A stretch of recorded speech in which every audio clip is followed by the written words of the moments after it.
Thank you for listening to The Afternoon Pint. We are an independent podcast and we need your support. Please take a moment to hit that like, follow, and share button. Email us if you have an idea or suggestion for the show. Please send your feedback. We'd love to hear from you. Right. Cheers. Cheers. Welcome to the Afternoon Pint. I'm Mike. I'm Matt Conrad. Who do we have here? Don Mills. Don Mills, our second person ever to have made an appearance on the Afternoon Pint for a third time. Wow. That's pretty cool. And technically, if you want to count the live podcast, you're the only one who's done it 4 times.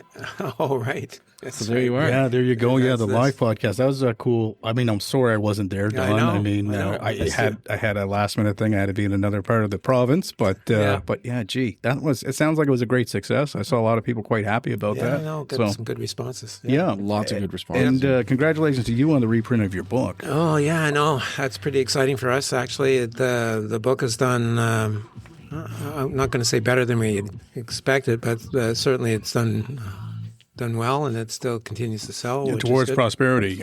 So you guys have really worked that book. I mean, I've noticed, I've seen Yeah. just a lot of activity, a lot of support has come behind that book. One Yes. cool thing I thought about that book, and it's just a quick notice, is that there was no political divide.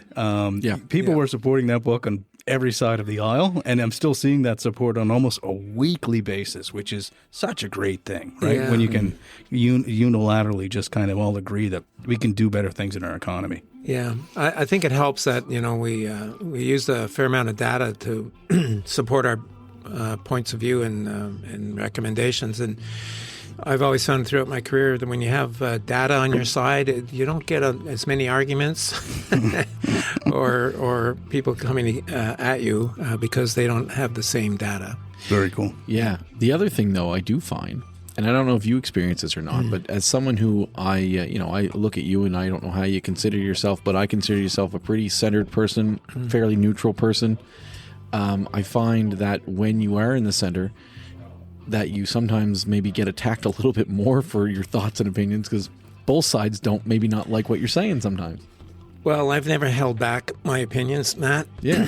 And, it's gotten me in some trouble occasionally, but I always felt that it's important to be yourself and to speak the truth as much as you can.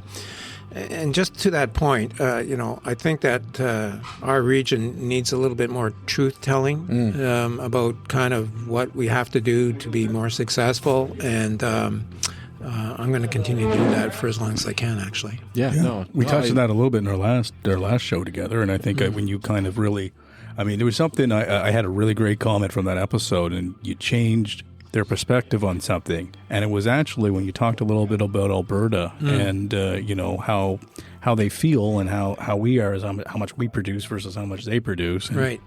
We need to produce more to sustain ourselves. Well, we need to kind of pay more of our own way. I think is the better way of phrasing that, Mike. We've depended on the generosity of other Canadians for decades now. And we've gotten a bit too comfortable thinking that we don't have to produce anything here or mine anything here or develop anything here because, somebody else is going to take care of us and keep us in the lifestyle to which we've become accustomed. And I can tell you that the Western provinces aren't quite as, on side about continuing to send money our way if we're not going to be prepared to develop our resources in the same way that they're developing their resources to send us support. Well, we've been hearing that message loud and clear for a while now. I really. think I heard something just yesterday or something like that, but and correct me if I'm wrong, but did they just get approval for a new pipeline? They signed a memorandum of agreement, which is a good start. Frankly, they seemed happy. Yeah, but there's still lots of bumps in the road ahead, and one of them being BC, who are not on site. So, we can talk about energy for sure. It's a big opportunity for our region, and we have to think about it in a different way than we have been currently thinking about it, and we can talk about that as well. Yeah, so I mean, this kind of to lead into it, we get lots of things we want to ask you. But the purpose of having you on here is because you had a special announcement yesterday. You kind of gave us a heads up at the live podcast that something was coming. Yeah. And we wanted to invite you on here to talk about it because we wanted to get it like fresh. Well, it was freshly new. Yeah, it is fresh. Yeah. So tell us about this panel that was announced yesterday with Sean Fraser. Yeah, so Sean contacted me towards the end of September and caught me out of the blue, basically, and he asked me if I would be willing to chair a panel to take a look at the economic prosperity for Atlantic Canada. And I thought about it a little bit before I said yes, because I wanted to be sure of a couple things. One of the things that he wanted to do is to have a private sector-led strategy developed, and I wanted to make sure that it would be completely independent of government before I said yes. And he assured me that we would have full independence of what we did, and he would not kind of get in our way. So on the basis of that, I decided it's kind of where I've been pointed all my life, guys. Like, I spent 40 years studying the Atlantic Canada from a social, economic, political point of view. I had a pretty good idea about what Atlantic Canada is about. Mm-hmm. It actually made me a pretty strong Atlantic Canadian, frankly, that career. And then I started writing about it and doing podcasts, and with David wrote a book, and my whole life has been on why is it that we're not more economically successful as the rest of the country? Came to some conclusions and some answers about that, and now I get to put my money where my mouth is to some extent, and try to figure out what are our best opportunities to narrow the gap in GDP and productivity in particular with the rest of the country. And if we do that, our standard of living here will get better.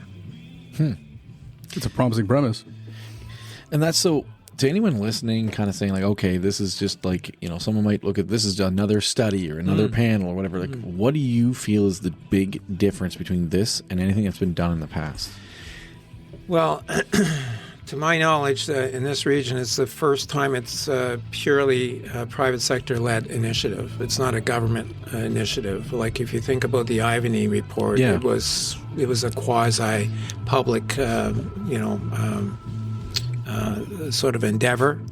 We have 7 members, including myself, on the panel. All of them have strong business backgrounds and a variety of backgrounds, which is really useful to the work that we're going to do. And, we're going to be fairly practical, but we're also going to be, I think, demanding as well. So we're not going to pull any punches about what we think should be done or what needs to change in order to be successful. Let me give you an example, because I think this might put it in perspective. Last night the minister and I were having a conversation. It's available on stream, by the way, through the ACOA website if anybody's interested. It was only a half-hour conversation, but it kind of outlined what we were trying to do and the mandate. And partway through, we were kind of on a little script to go through some questions. I said, listen, I have to go off script here, Minister, because you're asking us to do a really important thing here, which is to improve productivity in our region. And I said, we have a structural issue that we need to talk about out loud, and it has to do with the fact that we have a higher than normal portion of the workforce who work for the public sector, and we have a smaller private sector. Now, if you want to talk about productivity improvement, the problem is that the public sector has not had any productivity growth for the last 10 years. Yeah. And the private sector, from everything I can gather, has actually done reasonably well on the productivity side. So how can we narrow the gap unless we rebalance the workforce in this region to favor more private sector over public sector jobs? We can't have the public sector, which they've done for the last 10 years, add more jobs than the private sector. That is a recipe for disaster. And in the last 10 years, you just have to look at the data. That's what's happened.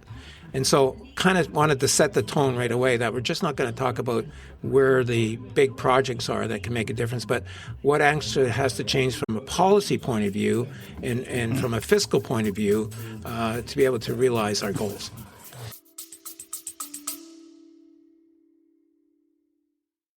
Hi, this is Kimmy and Ajah from Exit Realty, wishing you a warm and wonderful holiday season. This episode is brought to you by Camilla Najat with Exit Realty Metro. Camilla Najat is an experienced real estate agent who prides herself in finding the perfect home for her clients. Camilla can help you with a comparative market analysis to help determine the value of your home if you're planning on selling, or help you determine the going rate for the neighborhood you're moving into. She can also work with you at your pace. You can reach Camilla by calling 902-880-8429 or email camilla@exitmetro.ca. Also, you can find her on Facebook at Camilla Najat, Exit Realty Metro. So, you have this panel that is going to be... So, what exactly are you going to be looking at? Because, I mean, we'll get into, the experience of the panel, but... Yeah. What type of authority are you going to have? Is there anything that you can what's really going to make a difference? Are you going to be able to walk in and say hey, do this, and they're going to yes, we're going to do that? No, kind of thing? we don't have any power except the power of persuasion and maybe moral authority. I'm not sure, but our job is to put together a strategy, not just the ideas, but kind of the executional side. How can it happen? What needs to be done? So that as much as possible be prescriptive in terms of the steps that need to happen, and then obviously we're going to present to the public. We're not presenting to the government. We're presenting, our report to the public, and they can decide if it makes sense or not. And then it's up to the government and the private sector to figure out, does this make sense and should we go for it? Mm-hmm. But one thing that's been very clear from the minister is that, at least from a COA's point of view, they want to narrow the focus of where they spend their effort. They don't want to try to do everything for everybody. They have to pick some things that will make a big, what I would call transformational difference to the prosperity in our region. Makes sense. So I'm taking the minister at his word that he's going to give us full consideration and hopefully take actions where he needs to take actions. But it's not just the government that needs to, realize that there are things that have to change. It's the private sector as well, and it's the public as well. And why do I say that? I would say, based on my 4 decades of doing research in this region, we have attitudinal issues, serious attitudinal issues when it comes to developing natural resources. Right. We're really quick to say no. For sometimes no good reason, when other jurisdictions are mining their materials and cutting their forests and putting up windmills. And just to pause for a second, let's just talk about that. Why do we think it is that here on the East Coast we don't want to invest in our natural resources? What are some of the logic behind that? I'll tell you, Mike, the real reason is this. We spent decades depending on government to solve our problems and to finance our lifestyle. And so that dependency has really corrupted our thinking about being, self-sufficient. That dependency has led us to be able to easily say no because there's no consequences of saying no to developing our natural resources because somebody else is going to send us money to keep us in the lifestyle to which we become accustomed. Right, and so that's the problem, and it's been developing over decades. It's going to take a long time to change that attitude, but we need to find a way. Let's talk about productivity for a second. When you look at the most successful of our provinces, which are Saskatchewan, BC, Saskatchewan, a lot of it's driven because they're using their natural resources, which are really capital intensive. And when you have to spend a lot of capital, you get productivity through that large capital expenditures, right? We haven't hardly had any of those heavy industry capital expenditures, especially in Nova Scotia, for a long time. And so you want to increase productivity, you have to get some of those heavier industries going and to make sure that those investment in equipment and whatever are made in this province. So, we haven't had our share of new capital in this region for a long time. Part of it's because we can't develop our resources. Simple as that. Should non-Atlantic Canadians be excited about this? I think having a new attitude about trying to be, more of a contributor to the Federation will be well received. Yeah. Honestly, I think that people already think we're pretty nice people, nice place to visit. But, I would like them to think it's not just a nice place to live, nice place to visit, but it's a nice place to invest. Yeah. And it's a nice place to, do business. And I think that's the change that we need to see, Matt, if we want to get more investment coming into our region. Yeah. And, we have we did a podcast recently with a guy who is an oil and gas expert. His name's Jim Livingston. Invite everybody to go and listen to that podcast. And one of the things that he was talking about was the exploration of onshore natural gas. Well, that's a no-go here, right? Nobody wants to do that because you can't do fracking in Canada. You can do it everywhere else in the world, but you can't do it here for some reason. Yeah. But what if there was another methodology that didn't use fracking to get the natural gas out of the ground? Would that make a difference?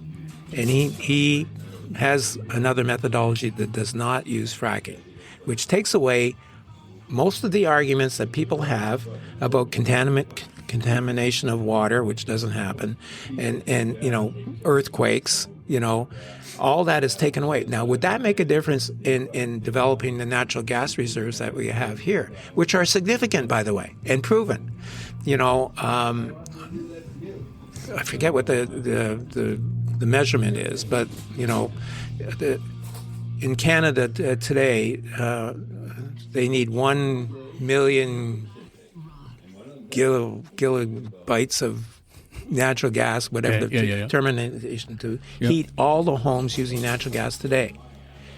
In the maritime provinces alone, we have over 100 million of reserves, which means, we have 50 years of reserves to heat all the homes of natural gas in the country. So fracking. So, I mean, you just said something there that I don't know if I agree with because I really don't know. And I don't like saying I don't know. I don't agree with you because I don't know the answer. So that's the problem. You commented just like, the fracking would be relatively harmless is what you said.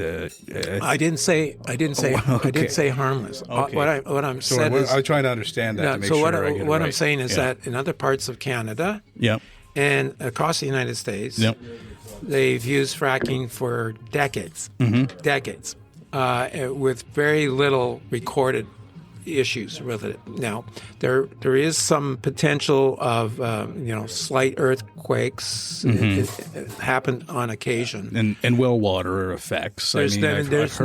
Is that not true? No, that's not true. That's actually not true because it's well below the water table. Okay, well below the water tables. It doesn't affect wells. That is. My understanding. Because that's something I just believe. I know, of course you do. Why do you believe that, though? Well, because I live in a rural community and I see no fracking signs. Oh, right, exactly. So I assume that's because of the water I drink's going to get messed up and start fracking next door. That's a great argument to scare people. But what if it wasn't true?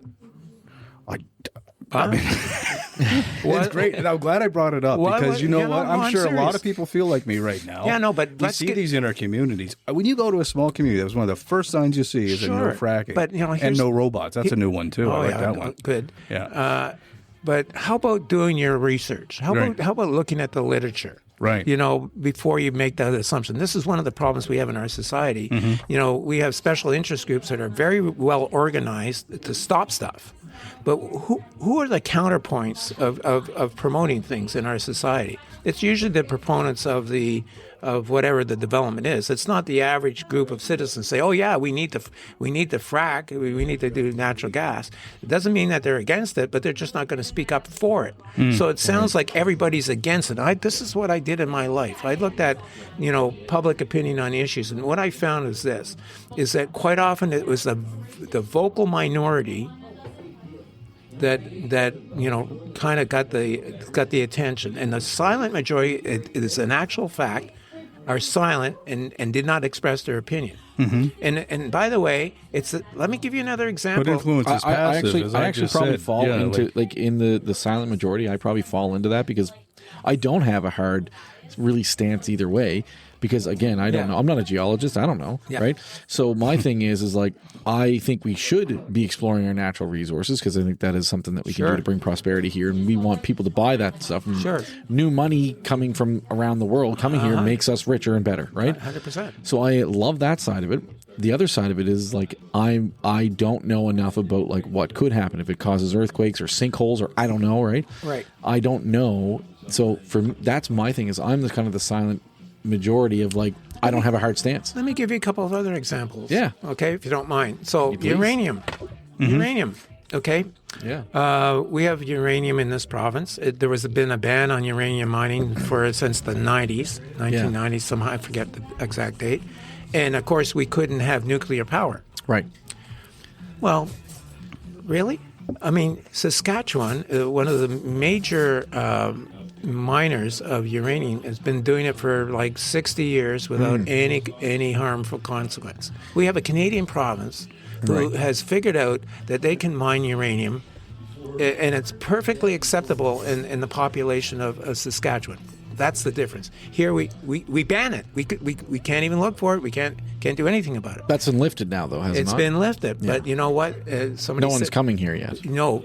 But why would that be, do you think, Matt? Because they're afraid. Right. Yeah, why would they come here just because it's now available? Because they know this is Nova Scotia is rated among the 60 sort of jurisdictions that are tracked annually as number 60.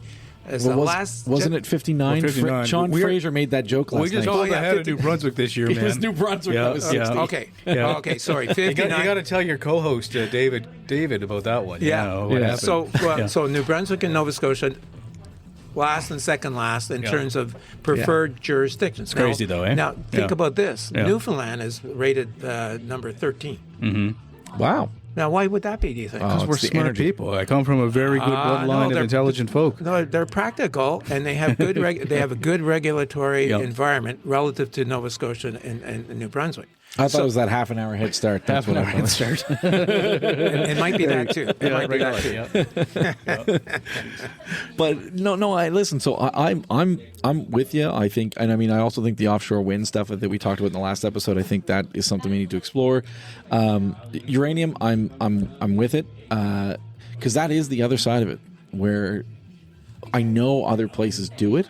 So it to me, it almost seems so easy, so black and white, to be able to just come and say, and like to prove, like, hey, we've been doing it for 60 years here. Yeah. There's no issues that we've had. Right. Group that hates it, you're wrong. Here's the proof. Well, that's what I'm saying. Nobody's made that argument. You know, it might be that, if you have somebody who's trying to open a mine, look at the new gold mine was just approved in Guysborough. Like, you know, they took them a long time to get that approval, right?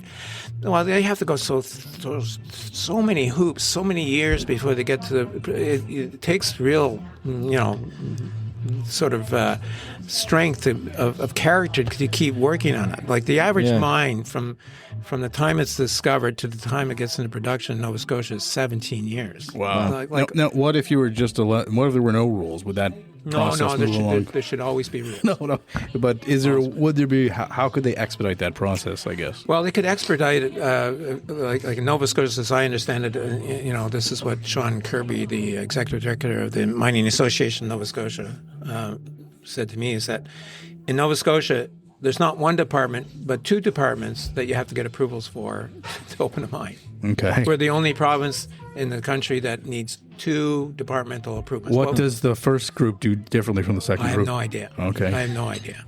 I don't know. Yeah. Do you feel that the fear of investment, especially in the energy sector or even the mining sector, is the fear comes from that they feel like they're one election away from losing everything that they've invested in?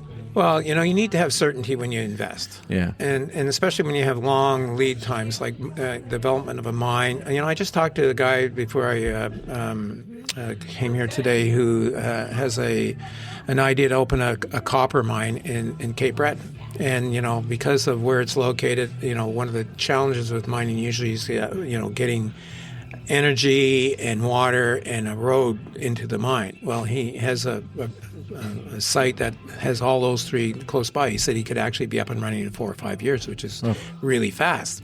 And but he still needs to get environmental approvals, both from the feds and from the province. That's a really tough process. So why couldn't we, while still protecting the environment, have certainty of timing?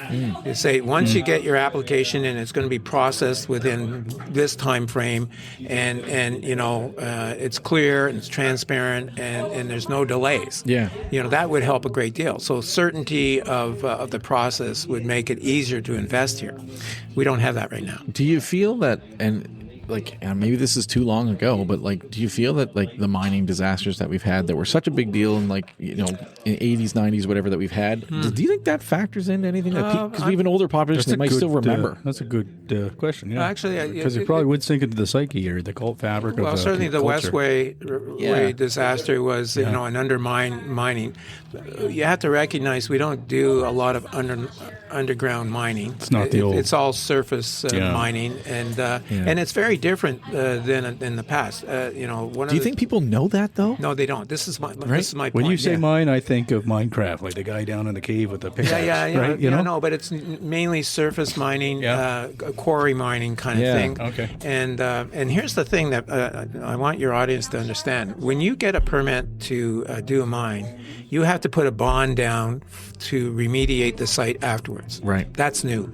Not new, but it's what's one of the things that's changed. Right. Which means you have to return the site to its natural, environment the way it was before. Huh. And it's been done already in Nova Scotia on several sites. Well, there was that one that it's a really popular tourist spot up in Cape Breton, that lake that used to be a mine. Right. Yeah. It's a beautiful spot now. So if people understood that it's going to be put back into nature in an appropriate way, and there's money for that. That's a cool element. Don't you think? Wouldn't that make a difference? They say, well, it's going to be in maybe disruptive for a while, but it's going to go back to its natural format. Yeah.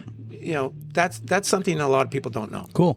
I want to ask, so yourself's on the panel. Who else is on this panel, right? I was curious to kind of know, what other kind of, so obviously we're talking about mining and energy. What other things are we kind of pulling from that we think we could really invest in here?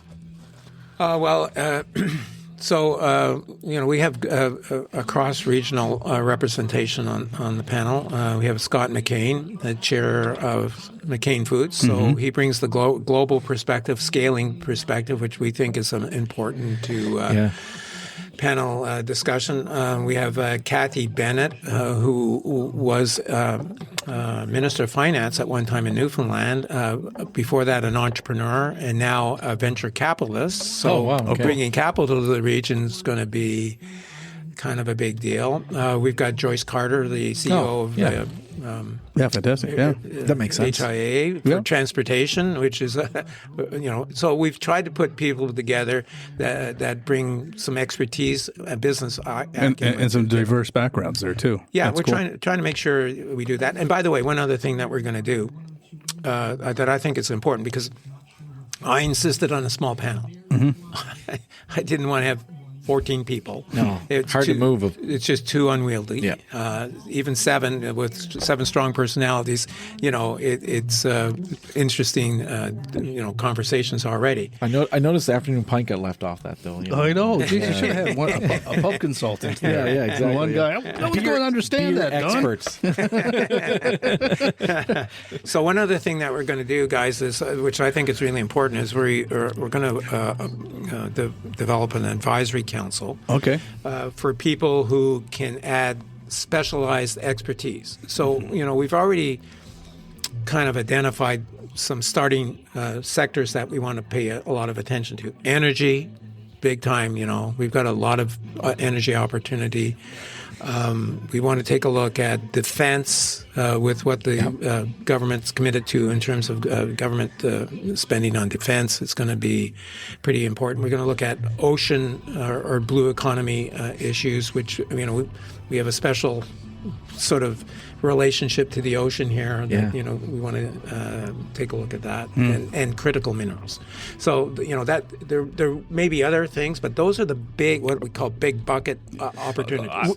Okay, you go first. No, Or, you okay, go. I mean, one of the things that I'm thinking just from a little bit we've discussed today is education, right? How do we get this so everybody it does not become politicized? Yeah. We're getting accurate information, right? I'm still going to go home researching fracking tonight, right? I'm going to send you some weird emails at 3:00 if you're wrong. I want you to do that. But only after you listen to that podcast with Jim and Livingston. Promise me to do that. Okay, I'll do that first. all Okay, right. cool. There you go. But like, I mean, education. So how can we do it so that people learn more about this and they understand it? I think what we need is a real public buy-in to investing in our own economy. 100%. And everyone needs to kind of get on the same page. We need to do stuff here. We need to get things moving. And we need to somehow collectively agree on something. Yeah. Right? How can we get that? I mean, you're here today. That's a great start. Yeah. I think a lot of our audience wouldn't know. Yeah. But like, could we get to the workplace in the same way that diversity training would? Like, I know that seems crazy, but like, just to think that like we do educate staff now on many levels. Yeah. Right. So how can we get there so we're in every office? We've been thinking about the sort of what I would call a communication strategy to run in parallel to the work that we do. We've asked a code to find a public relations company to help us with messaging throughout the whole process, and I'm hoping as a result of that, some of that will be putting out information that people don't know and try to educate them, to your point, about kind of what the opportunity means. We want to quantify things. We want to be able to say that this opportunity is going to create this many jobs, that the jobs will be kind of in this range of pay, and to me, we have to create interest in what the opportunities will produce, and hopefully, it means how does that? The question that we're going to have to answer is this: how's it going to benefit me as an individual? Right? Yeah. That ultimately, that's the question that has to be answered. Sure. Yeah. And the best way to answer that is that if we become more productive, if our economy, is growing at even a national rate on a year in out basis, we're going to have more resources to spend on services. Right. We're going to have lower taxes. Yeah. So those two impacts are going to happen to every individual in the region. Those two things alone. Right. And then the other thing is the waiting element. How long we're going to have to wait for this? Right. Once we decide to hit that lever, it's not going to be overnight, guys. Yeah. But somebody said, well, some of the things you can look at, it's going to take a long time. Well, you've got to start somewhere. Yeah, of course. If you don't start, you never get there. Yeah. And seriously, if you look at what Tim Houston's trying to do with Wind West, the first power coming off that, it's going to be in the 30s. 2030s, is he? Yeah. Yeah. Okay. That's soon enough. That's pretty good. But it could be, it's maybe if it's in the next 10 years, it'd be great. Yeah, exactly. But it's not just getting the wind sort of captured. You have to be able to deliver it somewhere. Right. We do not have the infrastructure today to deliver that power anywhere. Outside of, Yeah, so, one of the things that we're going to be looking at is the transmission grid for Atlantic Canada. So we're talking about, new hydropower from Gull Island in Newfoundland. We're talking about wind power in Nova Scotia. We're talking about maybe new nuclear power in New Brunswick, awesome. Right? Talking about tidal power, which is starting to come back finally. Hopefully, we're talking about wind power on land. We're talking about natural gas offshore, onshore. We've got it all. We've got amazing. We've got every element of, including hydropower with Mactaquac, right? Which, by the way, it's going to need like a $9 billion investment to bring it back to standard. Wow. So we got all this energy. We literally are sitting on the opportunity to become an energy superpower and exporter. But We have to get an infrastructure in place to capture all these opportunities and bring them to market. So we're talking lots about energy, and those obviously take long-term investments. That's the long game. But Joyce is on your board, and she's obviously she's the entryway and the exit of Nova Scotia being this. Joyce, we'd love to get you on the show next year. Yes, that's true. We'd love to have her on. So anyone who doesn't know, Joyce is the one who is she's the chair of the CEO. Okay, of the Halifax International Airport. Yeah, I see her as maybe an opportunity where we can maybe bring tourism to increase tourism and get people here. Well, like the flights going to direct Europe. Flights. We were all just talking about trips to Ireland just before we started here really quick. I'm going to Portugal because of WestJet put a direct flight. I'm literally booked the flights this week. I mean, what's cooler than leaving Halifax and taking a 4-hour flight and landing in Gatwick, right? Like or some cool European country that you've never seen before. So can I tell you a quick story? Yeah. So I was on the founding board of the Airport Authority. Okay. And we negotiated hard with the government to get a good deal. That was not easy at the time. But the whole purpose of the original board was to see the airport as an economic engine. Especially around bringing people in and being able to ship goods by air. And it's been 25 years since the airport was run by a community board, and it's accomplished what it set out to do. It is an economic engine. There's almost 5,000 people working out at the airport today, I think, the last time I looked.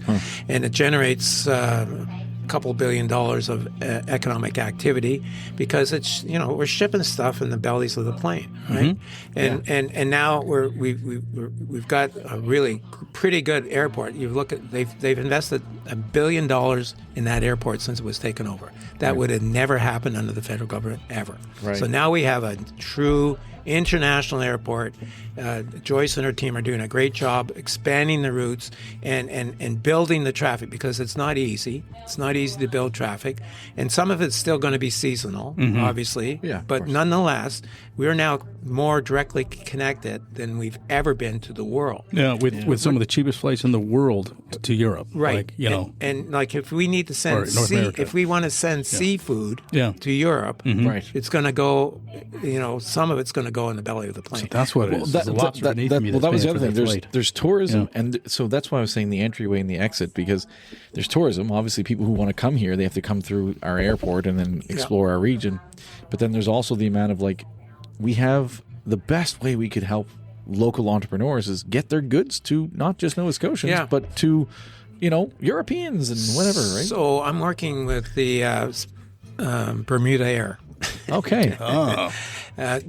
Just not for pay, just because I have a business interest in Bermuda and I want to make sure that direct flight that they've established stays there. If you need me to inspect those flights anytime, Don, you need me to go down there and help you out. Do you know how cheap it is to go to Bermuda? Oh, it's crazy. Yeah, 2 hours away. Well, yeah, I think it's like $300. Yeah, it's a few hundred bucks. It's like is that it? Yeah, it can be, yeah. And they have great packages, by the way. If anybody's interested in going, it's a beautiful place to go. Yeah.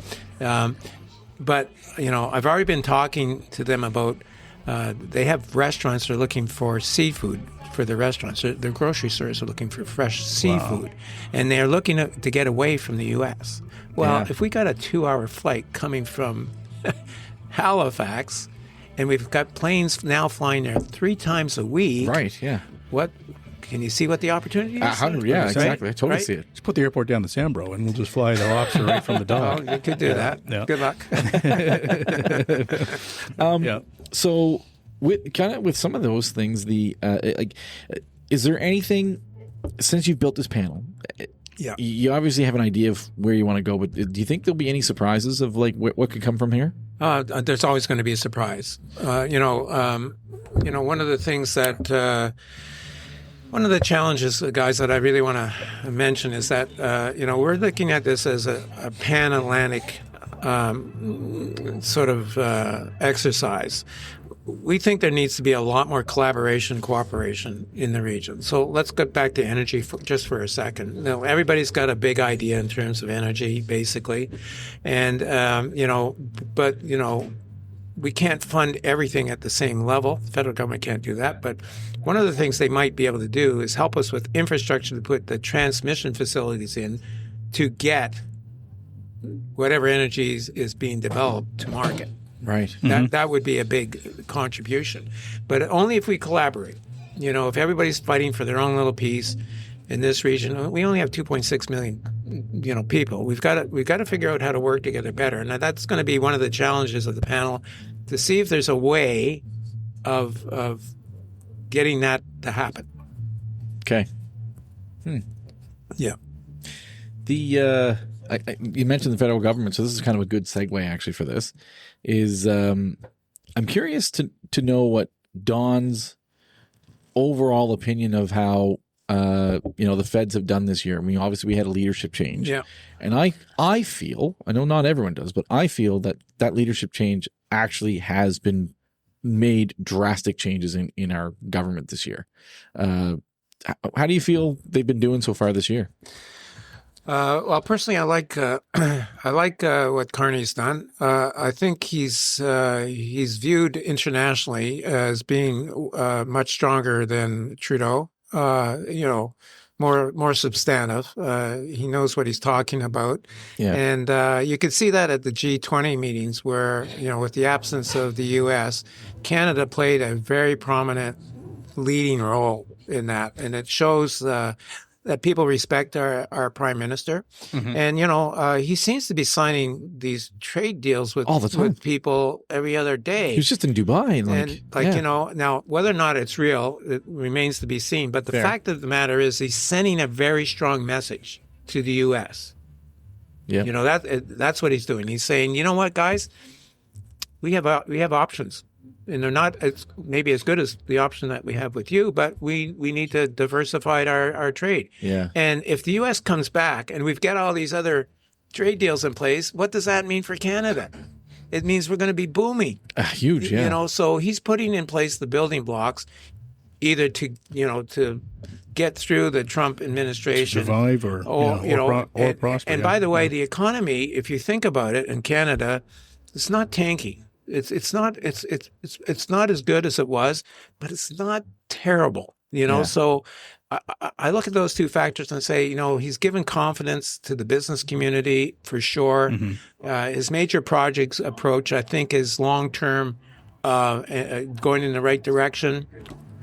And obviously he's being attacked by the other side. Of course, that's natural. Yeah. But I think if you look at the polling numbers, his personal popularity is pretty good in Canada. It's on the rise. And it's because he's calm, competent, and sort of very steady what he's doing. And I love what he's doing with Trump. Yeah. He's not begging them. No. Mm-hmm. Trump is coming to slowly the realization that things like lumber are really costing the U.S. economy a lot of money, starting to back a little bit away from the tariffs. I think the longer we wait, the better it is for us. We should not rush into any agreement with them, and especially with the midterms coming up. It's unraveling down there, it feels. I kind of agree with that. Last few days, my gosh, yeah. I just think that the longer we wait, the better deal we're going to get. Yeah, so that's his strategy, I think. I actually really agree. I actually really like what he's doing. I think what I also like about it is he doesn't come across as like the typical politician that just makes a big deal about a bunch of things. Well, the thing that he's doing really well, do you see him attacking the opposition? No, and that's something I really respect. And I really like that. I really like that part. He's very respectful to everybody, and people need to take notice. Yeah. I agree. I think what I've been calling him when people ask him, he's just very quiet. Mm-hmm. And I mean, competent. He's competent, but he's quiet. And when I say quiet, I mean it as a compliment, because it's like he's not loud barking, like you said, not insulting anybody, not making a bunch of noise. Yeah, he's quietly flying around the world and making, potentially making these deals or whatever. Done they are. a lot. Yeah. And I think when it all kind of comes together, I a lot of the negativity that people still have because of whatever reason people have their issues with the Liberals in the last the 10 years. partisanship is always going to be there. There's partisanship. It just, some people are obviously holding on to it a little bit much and all that stuff, right? He's a good call to center, though, I think, for a lot of people. He's a great call to center. Yeah. And I think the long game, people are going to be like, oh, wow. I'm hoping so. I like a lot of the stuff that he's done. One of the things that I'm not as happy about is, he said that he was going to, reduce the size of government. I think he's been too gentle on that. Okay. And we need to be more aggressive on that. And, it gets back to the issue of productivity. You might want to read a book by Donald Savoy that he put out recently on government size.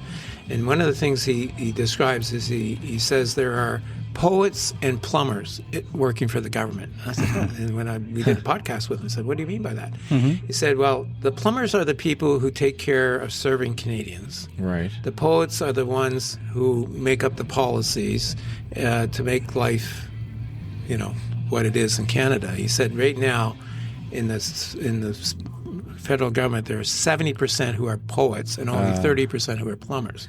And to me, that means that we have too many poets, too many policymakers, not enough people serving Canadians. I like that analogy. I like that. Yeah, I got that. Me too. I have nothing against poets either. I think they're great. So No, we need poets. We just maybe don't need 70% of them. too much poetry. Yeah, no, he has the data to back that up, by the way. So. He has now he does have a plan to reduce government and public sector, but it's mostly through attrition. I know, but so you're saying it's not quite aggressive enough. Here's the thing I would say. Bring me in. What's his plan? I don't really fully understand. Through attrition, what's he trying to get accomplished? My understanding, and you could correct me if I'm wrong, but my understanding is he's going to early retire some people or package some people out that are almost ready or whatever. And so basically, Through attrition. Through attrition. Okay, that's it. Yeah, okay. And to put it in perspective, I think the last time I looked, there were 360,000 employees of the federal government. Now, I'm going to make this general comment about every level of government. It's a lot of people. If you don't do sort of a serious review of your operations on a regular basis every number of years, you get a lot of fat. A lot of fat. And I can guarantee you that, and I'm going to pick a low number, 15%. You could lose 15%, and it would make no difference to what Canadians receive. Isn't the CRA the most bloated it's ever been? That's what I thought I heard. We're not going to talk about the CRA right now. We're getting close to the end of time. You guys are great. We love you. Leave us alone next year. Go on. But just to get back to that for a second. So, Andy Fillmore, who you're hoping to have on your program, he ran on the idea of fiscal responsibility, right? And what he wanted to do was to do an audit of the operations to find out where the savings and efficiencies could be. And believe me, they're there, 100%. But you won't find them unless you look. And council apparently do not want to do that. Now, why would they not want to do that? It's a great question because it sounds like they need to cut about 10.5%. Well, because that is the amount they are proposing for a tax increase. Well, do you know how many employees work for the municipality? It's 5,000.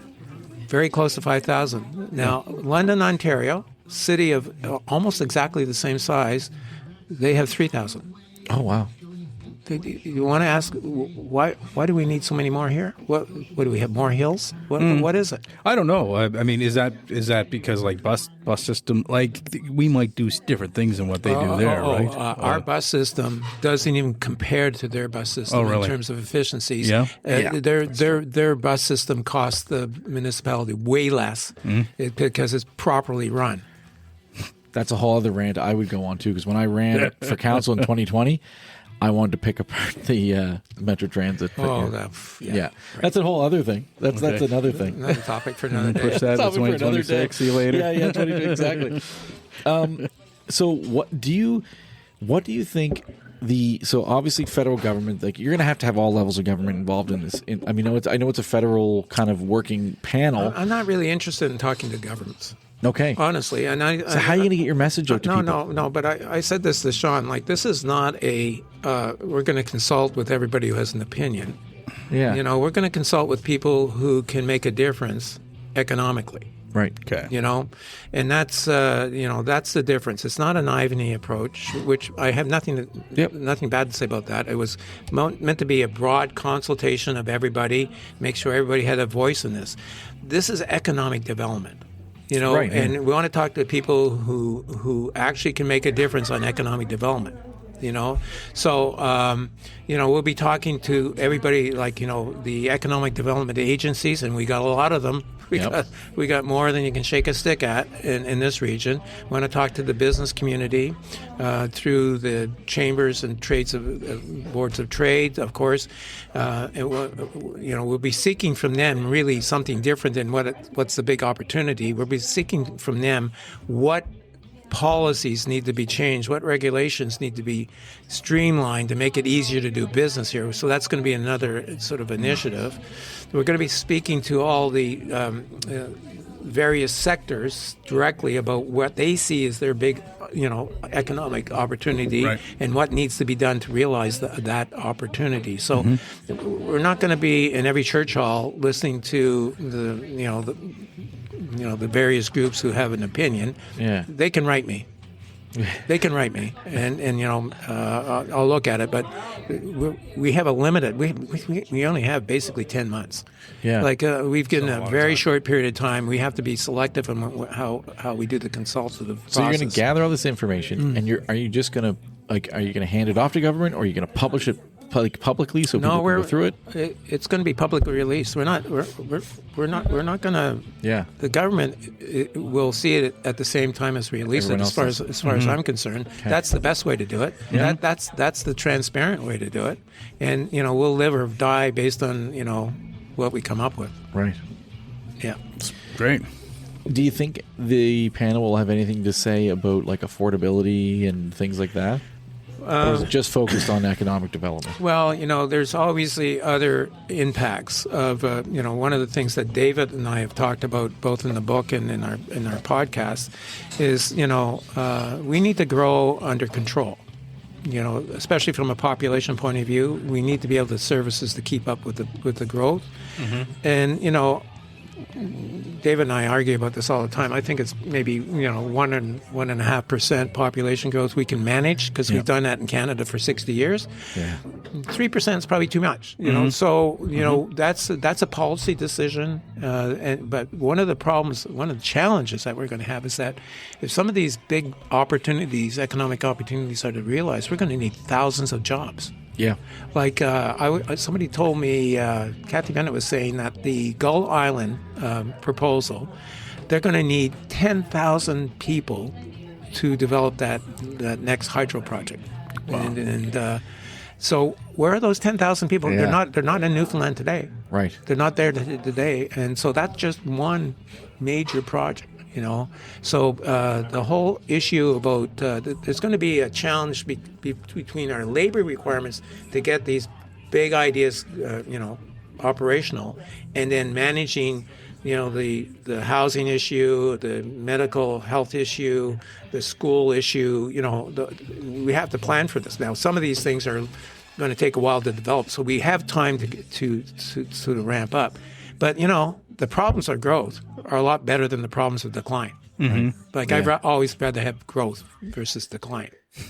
If you were talking to someone like young today, they're in high school, and they're feeling really optimistic about these projects that are coming up. Yeah. What would you tell them? Hey, this is what you should focus on. This is what you should go to school for because you're going to be able to get a job.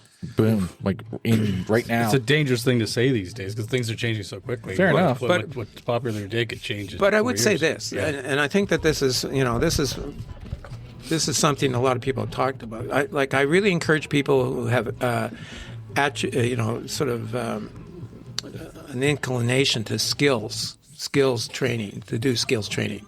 We're going to need so many electricians and so many plumbers and so many, pipe fitters and like that. Those are good professions. And I would encourage young people who are not really interested in going to university but are looking for a good job. We're going to have so many opportunities in those areas and we have a really pretty good community college system to train people in the skills.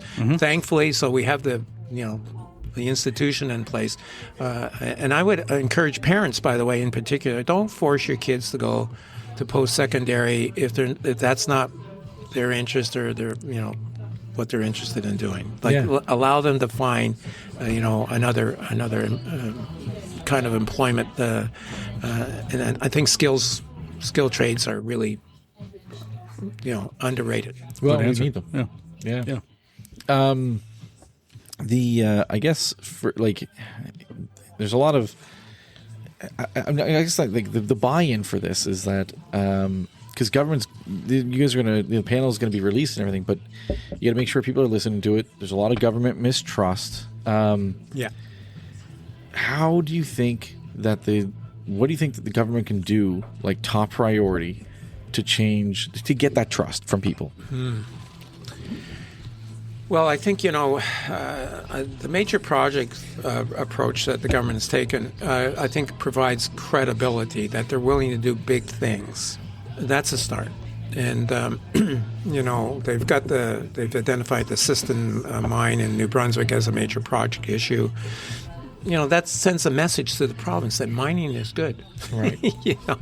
That's there's still going to be lots of believe me, I can promise you the opposition is forming already against that mine for sure. But I think that's what the government is doing to identify the major project is a step in the right direction. So politics really need to get out of the way on this one. Well, is that what you think? I think that they need to facilitate some things, and like they need an energy in Atlantic Canada. We need an energy major project. Is it Wind West alone, or is it some combination of hydro from Newfoundland and maybe nuclear? Nuclear Brunswick sounds awesome. By the way, I was thinking of that earlier. Oh, honestly, Nuclear Brunswick, cool name. I'm a fan of nuclear. I have been for a long time. I think it's it's reliable, obviously, and it's pretty clean, and we've been sort of for years and years kind of brainwashed into thinking nuclear is bad, but the nuclear sort of equipment that Canada built has an amazing safety record. We're not Chernobyl. Like our nuclear reactors are the best in the world. So we've got a record that goes back how many years, right? We've never had a problem, never. And ask the people who are living around Point Lepreau if they're afraid of nuclear. They're not afraid of nuclear at all. They've lived with it for 40 years. There's been no issue. Yeah. Anyway. So I think something a cool project would be to get hire a couple people to kind of go and talk about these myths and facts and explore these places a little deeper and talk. You guys can do some of this. Yeah, you guys can like do in a some TikTok format. We'll get some dancing involved and some songs, and everybody will like it. Then, right? Just dancing. Like, nuclear's not that bad. I've had dozens of people reach out to me already and say, how can I help? How can people help? Yeah, that's a good. How can people question. help by speaking up in support of the things that need to be done? Be part of the, majority who are no longer silent. I think one of AP Afternoon Point's themes this year have been, let's push, let's believe in our economy, let's believe we can do it as a maritime province, and we can succeed, and we are just as good or better than anybody else. Yeah, we need the positive talk, and we need we need the ambition. Our region has not been as ambitious as it should be. I think I mentioned this on the last podcast. You did, and I mean, there's two ways. There's a facade, like ambition's a good thing, and then other people just might have a different thought on life, right? Maybe they just don't think about this stuff, and maybe they need to just kind of open their minds out to some new ideas and new possibilities.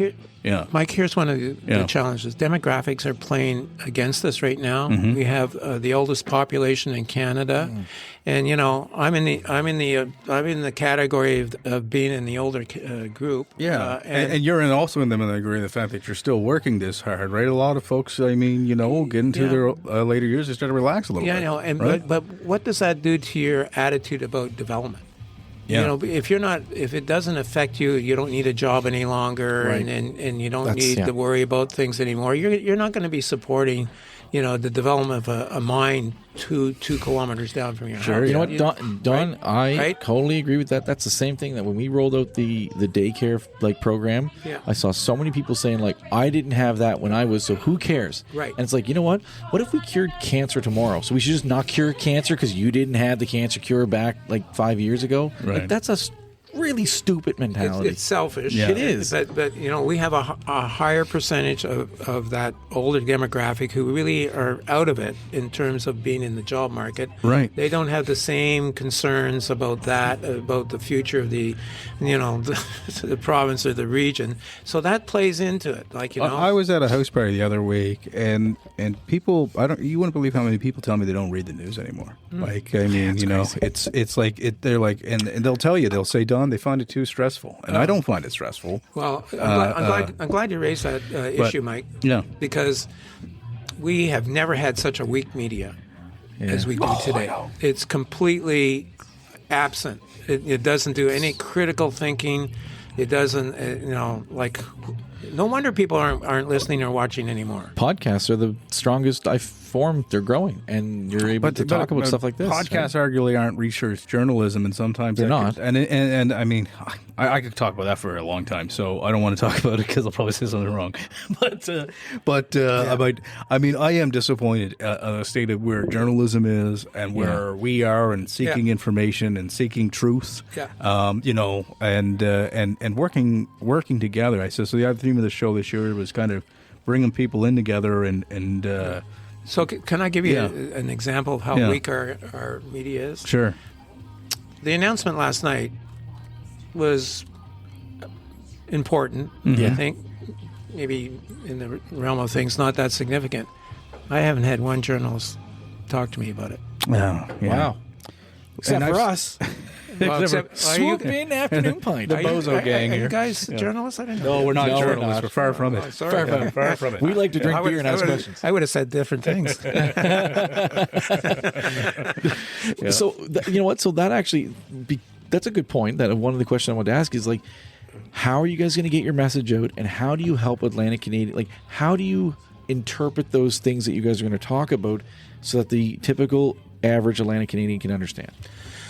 Well, I actually hope to do some public opinion research early in the new year to kind of gauge where people are on some of the things that we're looking at, and maybe use that as a metric going forward to see if things change over time. As I said, there are attitudinal issues that we have to overcome in this region, so we have to set the benchmark to where those attitudes are on some of these key, you know, issues related to development. You know, and clearly there's a big educational component. We've talked about this. People don't have the facts. They're making their minds up on wrong information. Or on misinformation. signs in his community. Signs and Leave my signs alone. Mike uses signs to determine how things are going. You know, so I just read road signs and obey. there you go. Yeah, why not? But in terms of, you know, one of the things that we hope our communication consultant will help us with is a strong social media. Yeah. You got to get Because- people where they're at. You know, and that's Well, I watch your announcement on YouTube. Oh yeah. Yeah, and I saw you on LinkedIn, but like, you know, I mean, how many people would have saw that announcement and it not even registered? Oh, a and lot. I mean, A you know, lot. and no offense to you, I think it's a great thing. I think it's the fact that people don't see how much it closely resonates with them. Well, that's what I was saying before. You know, Yeah. if you can't connect, well, why is this important to me? Who cares? Yeah. And I 100% get that. And until we can, you know, kind of get the functional education of Atlantic Canadians up in terms of how an economy works and how a good economy is good for them, you know, they're not going to make that connection. You know, but if you say, you know, we're going to be able to hire more doctors. Yeah. We're going to be able to hire more teachers, and it's not going to cost you any more in your taxes to do that. Then people might say, that's probably a good thing, you know? And why is that going to happen? Because we're going to have more revenue coming in to be able to do those things without relying on taxpayers to pay the bill. I think you need some really good poets to get this message out. Do you know any? So the last question that I had is how does Don foresee 2026 for Atlantic Canada? That's a great question. Well, if you read my book, Matt, I'm very optimistic.